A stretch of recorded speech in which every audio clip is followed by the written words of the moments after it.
gostaria que me respondesse no geral sobre a questão dos preços que os hotéis, vamos falar os hotéis no geral, mas como não sei o que é a região, vou falar da região. Os hotéis da região praticam. Eu já tenho algum conhecimento que temos os preços de verão, de inverno, da primavera. Achas isso justo? Eu não acho que isso é justo. Porque aqui Então. não há uma taxa fixa. Uma designada flat rate? Sim, se tivesse, exatamente. Então, e onde é que está a tua estratégia de... Não, eu estou a te perguntar, porque ok. eu quero saber essas coisas. Ok. É uma pergunta minha mesmo. É um bicho que eu tenho. Cada vez mais em hotelaria nós há uma coisa que chamamos de revenue, não é? Exatamente. E que depois, com esse revenue, vamos traçar a nossa estratégia de yield management. Sim. Ou seja, o yield management é como que o dumping de preços tu tens nos supermercados. É exatamente a mesma coisa.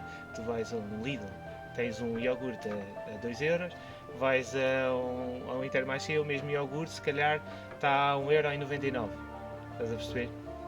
E esta estratégia é muito importante para tu conseguires encaixar valor na tua unidade, não é? Que é isso que se pretende, porque tu tens um budget ou tens um orçamento ao qual tens de cumprir, porque senão ao final do mês não há dinheiro para ninguém. Isto é tudo muito bonito, no entanto, imagina que defines que no mês de maio tens de fazer 500 mil euros na tua unidade. Isto suponhamos, não é? Só o mês de maio. Só no mês de maio. 500 mil euros. Esses 500 mil euros têm que ser feitos de alguma forma. Isto porque eu tenho que fazer estes 500 mil euros para conseguir corresponder ao valor. Agora eu percebo muita coisa. Tenho que conseguir corresponder aos 500 mil euros para conseguir. Isto é o que acontece com todas as unidades hoteleiras. Estás a perceber? No entanto, não é justo para o próprio cliente tu teres uma época baixa, designadamente se calhar fevereiro, março, novembro, digamos, tu tens uma tarifa de falamos cá na 300 Europa. euros, Sim, cá na Europa. 300 euros, isto tudo a supor, não estamos a mandar tarifas para lá. Sim. Tens uma tarifa de 300 euros e depois, isto em março, que é quando tens menos ocupação, logo se tens uma tarifa mais elevada vais ter menor captação, não é? Porque muito do mercado que tu consegues captar nesta época baixa é maioritariamente mercado nacional, em que o poder aquisitivo atualmente é muito mais reduzido, logo tens de criar uma estratégia para conseguir captar esse mercado, certo? Enquanto na época alta tu estás mais confortável e em termos de ocupação já tens alguns grupos ad hoc, ou tens algumas séries que consegues carregar, entre aspas, para a tua unidade, ou seja, isto falando em séries que são grupos que são contratados a lá longo, não é? Normalmente com 1 ano ou 2 de antecedência, tu já tens a previsão para o próximo ano dos grupos que vais ter na tua unidade, já te consegues traçar aqui uma estratégia em termos de yield, em termos de revenue, consegues traçar aqui uma estratégia de revenue completamente diferente, não é? Porquê? Porque tu sabes que estes 50%, suponhamos, já estão garantidos, ou seja, sabes que este mês vais ter 50% já estão garantidos, que é a base que porque está tens lá. estes grupos. Sim. E agora o que é que tu tens que fazer? Trabalhar preço para conseguir atingir o budget que propuseste, não é? E se não atingires, o que é que acontece? Se não quiseres, não acontece, tens que tentar ir atrás, tens que atingir, porque se não atingires é parte do teu objetivo que não foi cumprido, que se calhar não é isso que tu pretendes, não é?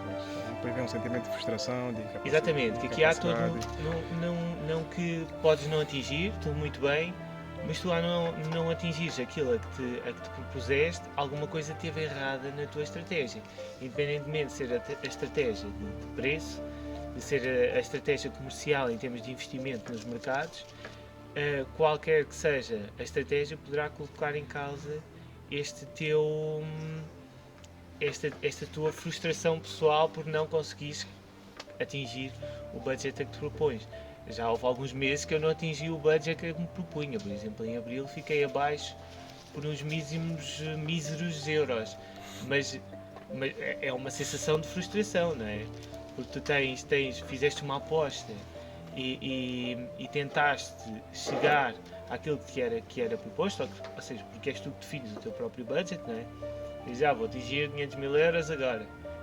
Isso pode não acontecer, não é?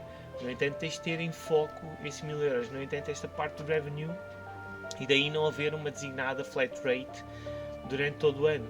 Porque antigamente tu tinhas a tarifa de balcão, não é?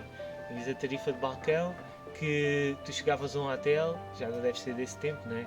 Chegavas ao hotel e tinhas uma tabela, que tinhas a tarifa de balcão e que era uma tarifa que estava válida Ele fala como se fosse de 50, 60 anos. Já não é desse tempo, né? Estás a perceber? É quase. Mas trabalhavas, tinhas a tarifa de balcão. Eu acho que o Milton tem. Milton, quer dizer alguma coisa? Boa, manda. Eu queria perceber, acho que também deve ser dúvida de muita gente. Como é que essas plataformas ainda fazerem. Como é que ele funciona? Ainda fazer preços mais baixos, por exemplo, Tens a Book, tens a TripAdvisor, A Trivago. a Trivago. Eles conseguem, ao mesmo tempo, fazer tarifas baixas, ganharem. Como é que isso é vantajoso para as agências deles? Então, tu tens uma coisa. Nice, Milton. Tens uma coisa. Milton fez o trabalho de casa. Essa pergunta é muito boa. É sabes muito porquê? boa. Porque- Devia estar cá sentado, estás a perceber? Essa pergunta é muito boa porque tu tens dois tipos de tarifa. Ou seja, nós em hotelaria há vários tipos de tarifa, não é? Mas estas são as principais. Tens a tarifa FIT, que é uma tarifa que é específica para operadores turísticos.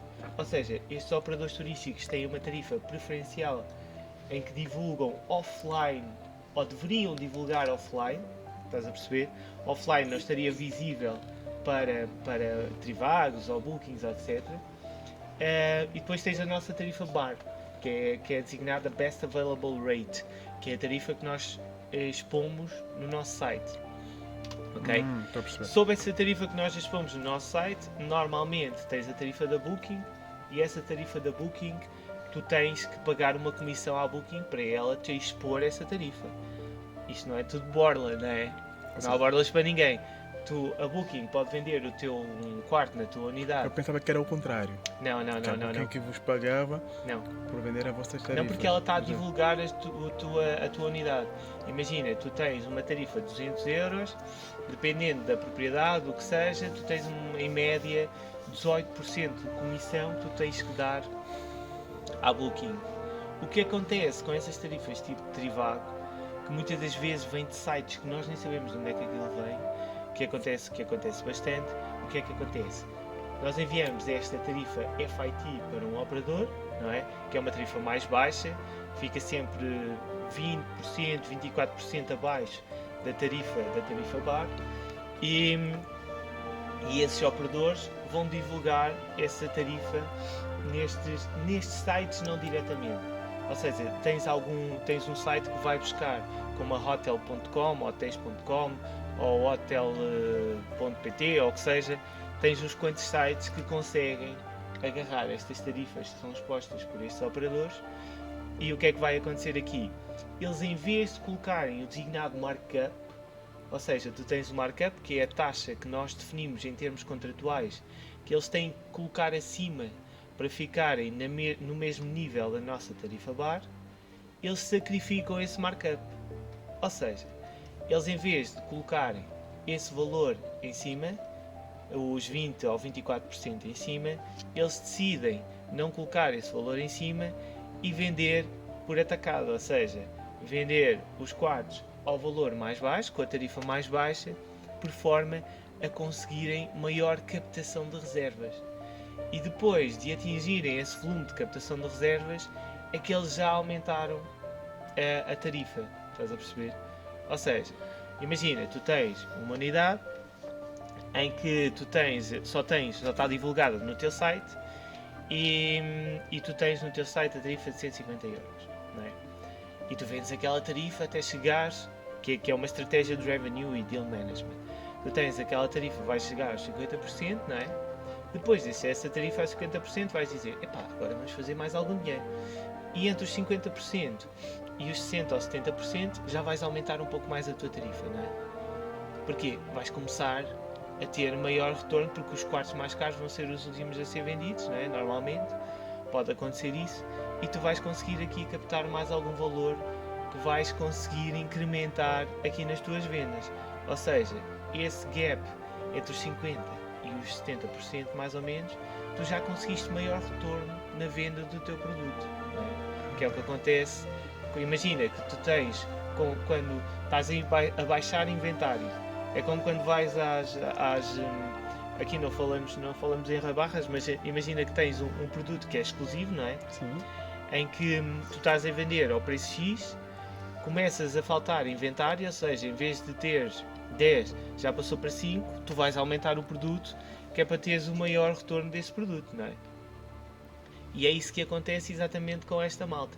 Daí essas tarifas que tu apanhas, muitas das vezes nós sabemos qual é o operador através da qual eles têm acesso a essas tarifas, por isso é que nós em hotelaria normalmente tens as tarifas de operador, as tarifas para agentes e tens as tarifas que são para bookings e as tarifas que nós vendemos no nosso próprio site. E há toda uma diferença neste tipo de tarifas. Por isso, cada vez mais a aposta, seja para operadores turísticos, seja para o próprio site, o que seja, é vender uma tarifa que seja justa para todos. Ou seja, sobre a tua tarifa bar, tu tens uma percentagem de desconto e com este crescimento, ou seja, se houver aqui um dumping na tarifa, se ela baixa, desce ou o que seja, tu vais ter, sabes que vai ser homogéneo para todos.